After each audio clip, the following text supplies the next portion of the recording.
பக்கத்திலே சோடி என்று வந்தவளே நூல் புடவையில் ஒளிஞ்சுக்கிட்டு நினைச்ச தாளம் போடணுமே.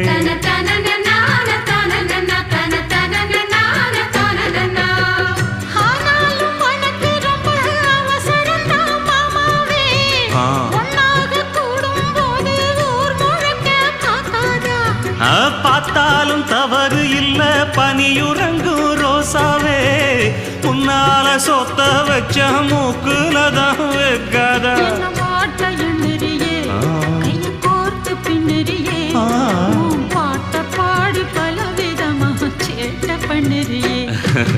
செங்குருவி செங்குருவி காலமட செங்குருவி சேல கட்டி மாமனுக்கு மாலையிட்ட செங்குருவி.